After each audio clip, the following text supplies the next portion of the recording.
Hola y bienvenidos de nueva cuenta a Vida de Letras. Tenemos la oportunidad de platicar con uno más de los autores, una más de las presencias que forman parte de la FILEI 2018. Vamos a conocer un poco de nuestra invitada y regresamos para iniciar la charla.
Bueno, y se encuentra con nosotros y nos da de verdad muchísimo gusto darle la bienvenida a Ana García Bergua. Gracias por estar con nosotros. Bienvenida a Vida de Letras. ¿Cómo se siente en la FILEI? Muy contenta, sí, ya está. Pues cada vez la veo más grande y más concurrida. Y siempre con presencias muy interesantes como usted, que trajo en esta ocasión esta novela, Fuego 20. Sí. Una novela que en su título pues ya engloba varios elementos clave de la historia. El fuego, este asunto del incendio al que ahora nos vamos a referir, pero también la dirección de esta mansión en Pedregal y la edad de Nina cuando decide cambiar. ¿Cómo va? ¿Cómo nos cuenta un poquito la trama?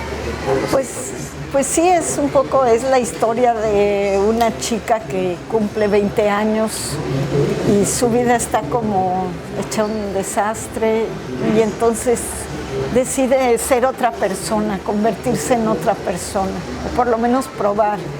Y digamos que esa otra personalidad le va ganando la partida hasta que, bueno, no la voy a acabar de contar, pero trata de eso y también trata del incendio de la Cineteca Nacional en 1982. Es que es además uno de los puntos, creo, que la hace mucho más cercana a su propia historia de vida. Sí. Algo que le tocó a usted vivir muy de cerca. Lo tenía para más adelante, pero entremos de una vez con eso. El 24 de marzo de 1982, usted, tengo entendido, Trabajaba en la Cineteca cuando se quemó. Fue un tanto liberador. He leído por ahí en alguna otra entrevista que tenía este pendiente de abordar y de hablar sobre ese tema. Sí, pues era algo de lo que yo siempre decía, algún día tengo que escribir sobre esto, ¿no? Y fue finalmente, esta novela un poco me dio el pie para introducirme como en esas épocas, en esos años, regresar y ponerme a investigar un poco más. Fue así como que el personaje de Saturnina me dio ese chance. Esa posibilidad de volver. México de los años 80, una Ciudad de México de los años 80, que le preguntaría qué tanto queda de ella en la actualidad y qué tantas cosas han cambiado, quizá no solo para mal, algunas para bien, pero ¿cuáles son esos puntos semejantes y esas divergencias en estos 30 y tantos años desde entonces? Híjole, qué buena pregunta. Queda muy poco, queda poquísimo de esos años. No era una ciudad paradisíaca, de hecho es como una época bastante fea. Luego para colmo fue el temblor del 85. No es como de las épocas así más bonitas de la ciudad, pero aún así, pues sí, había cierta vida cultural justo en la Cineteca, en la muestra de cine, eran como lugares muy puntuales.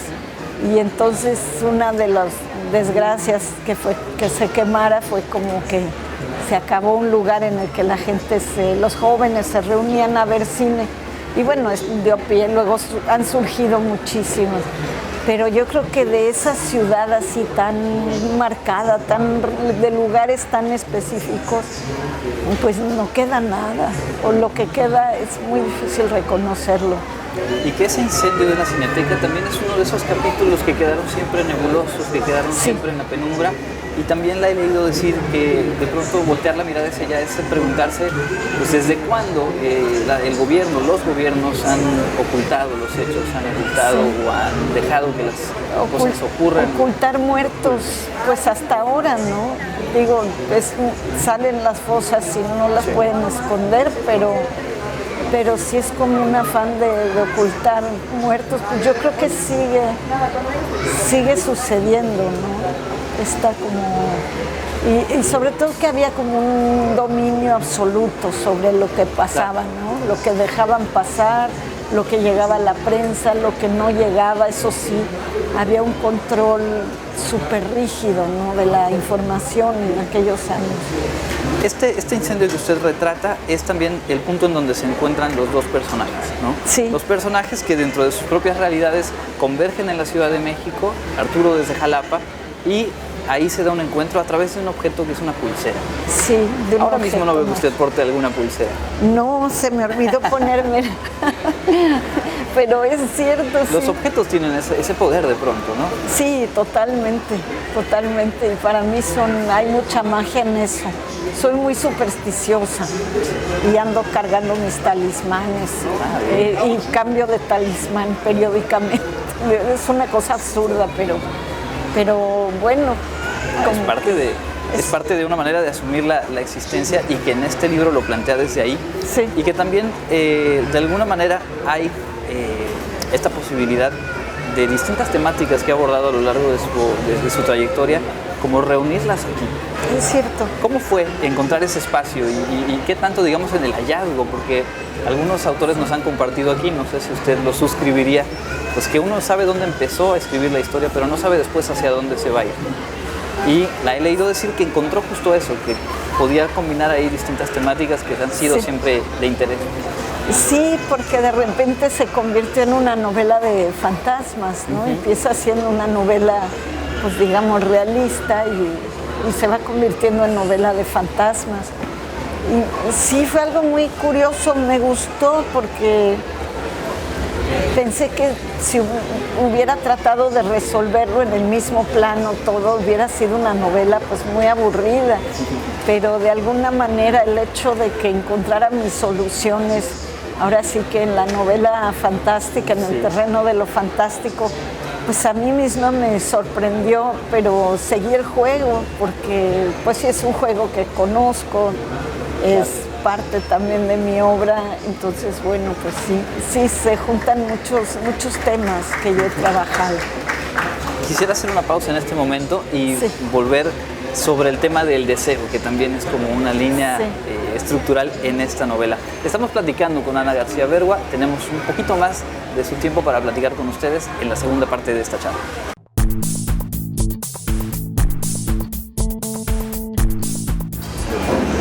Bueno, estamos de vuelta en Vida de Letras y estamos charlando esta tarde de domingo con Ana García Bergua, su novela Fuego 20, es el trabajo que ha traído en esta ocasión a la Filey, y dejábamos pendiente en la primera parte el tema del deseo, pero también esta mirada hacia adentro de que el bien y el mal coexisten, nos cohabitan, y de repente nos gusta pensar que no es así, pero así es. Y en esta novela el deseo pues juega un papel fundamental para la vida de Nina, ¿no? Sí, uno debe tener cuidado con lo que desea, porque dicen por ahí, porque se puede cumplir. Y ella de alguna manera también desea cosas que no sabe hasta dónde pueden llegar, ¿no? Y sí, pues es como la premisa del Dr. Jekyll y Mr. Hyde de Stevenson, ¿no? Sí. Esto de que tenemos siempre las dos personalidades. Retomo un poco ese tema, también el tema del Fausto, ¿no? De pues invocar al diablo. Claro. Ahora sí. Conseguir lo que se desea a toda costa. Y llegan, ¿no? También hay que tener cuidado. Claro. En fin, porque sí juego un poco con estos arquetipos. Cierto.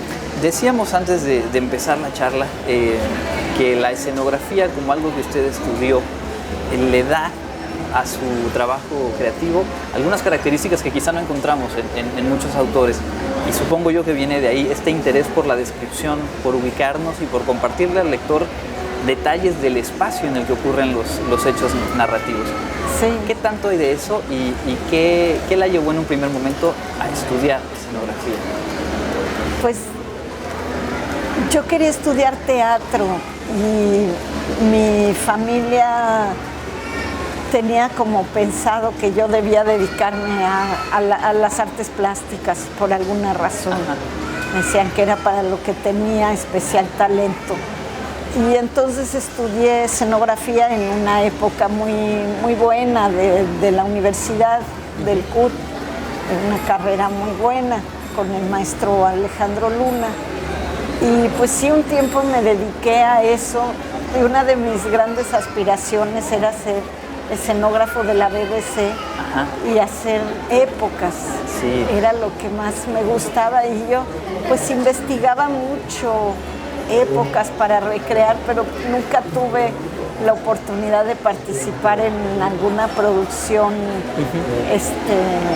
solo en una de Televisa, y fue muy decepcionante porque pues no les importaba la época nada, ¿no? Pero ¿en cuál fue? En el Don Porfirio. Ya. Tenía yo ahí un cargo pequeño, pero ni ahí no me hacían caso. Era muy triste. Y como siempre escribí yo, y cuando empecé a hacer mis novelas, de alguna manera esto sí me ganó, porque ahí, sobre todo a partir de Púrpura, que es años 30, 40, que yo había estado leyendo mucho alrededor de eso, 20 a 40, pues me dediqué a hacer la escenografía. Sí. Y me gustó como decir, bueno, puedo, eso que sí en toda mi vida he querido de recrear épocas, pues lo puedo hacer en las novelas, ¿no? Y entonces sí cuido los detalles, las maneras de hablar, las maneras de vestir, pues realmente sumergir al lector. Exacto. En La bomba de San José, pues el lector está en los años 60, con todo, ¿no? Como era, por lo menos en México. Y son cosas que me gusta mucho hacer y para mí como que eso también trato de que no sea un decorado, sino que realmente pues forme parte de la acción, ¿no? No, y que termina efectivamente por envolvernos, por situarnos con mucha más firmeza, ¿no? En esas épocas o en esos lugares a los que nos van llevando sus historias. Sí. Para ir cerrando, me gustaría preguntarle un poco acerca del impulso a los escritores. En nuestro país, dentro de todos los pendientes que tiene en materia de política cultural, pues cuenta con un sistema, por ejemplo, de becas o de financiamiento, de apoyos, que en otros países sí son mirados como con interés, como con mucha esperanza de que esa pudiera ser la ruta. ¿Cuál es su lectura a lo largo de su trayectoria? Sé que recientemente está justo en un proceso similar, creando a partir de estos apoyos. ¿Qué habría que ajustar a lo mejor? ¿Y cuáles son las fortalezas? Porque también pudiéramos muy fácilmente caer en decir que la política pública en el país no hace lo que debería. Probablemente hay algunas cosas en las que sí se esté avanzando. Yo pienso que los apoyos en general, todos los apoyos del FONCA, que pues están los jóvenes creadores, están lo de las coproducciones, producciones, hay muchísimos apoyos. A mí me parece buenísimo todo eso. Siento que falta la otra parte, que es la de formar públicos, sí, la de acercar a la gente a toda la creación, claro, y a toda la cultura, que además creo que es importantísimo como forma de vida, como forma de socialización. Creo que ese es sirve poco tanto apoyo a la creación si todo eso no llega a los públicos, claro, si no hay como un diálogo con la ciudadanía.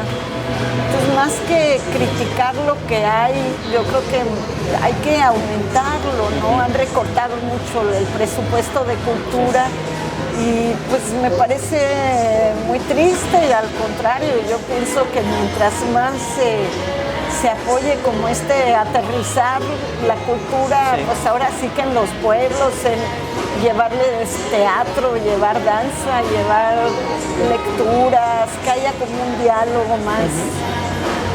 Pues yo creo que a lo mejor hasta los escritores nos compran más libros. ¿Seguro? Seguramente que sí. Pues bueno, agradecemos mucho su presencia y nada más para cerrar, lo hemos hecho con cada uno de los autores que nos están acompañando en esta ocasión en Vida de Letras. Le pediría alguna reflexión, algún apunte en torno a la imaginación, aquello con lo que trabajan muchos desde el arte, pero que también a todos los que no estamos inmersos de lleno nos viene muy bien mantener viva esa conexión con la imaginación. ¿Qué nos podría decir? Sí, pues ahora de camino hablábamos con otros escritores que decíamos que todo, la ciencia, la cultura, todo surge de las suposiciones, de la imaginación. Si uno no imagina las posibilidades de las cosas, nada de lo que vivimos, de lo que tenemos a nuestro alrededor, vamos, ni la luz eléctrica, Claro. Formaría parte de nuestra vida. La gente cree que es algo separado de la vida cotidiana, pero en realidad sin imaginación, pues el ser humano no es humano. No es tal. Pues con eso nos quedamos. Muchísimas gracias. Al Ha sido contrario. un verdadero placer. Muchas Y bueno, que gracias. siga disfrutando la Filey, como nosotros seguiremos disfrutando de su trabajo. Muchas gracias. Bueno, pues ahí tienen Vida de Letras, la Filey 2018 continúa. Los invitamos a mantenerse en contacto y nos encontramos en una próxima edición. Gracias.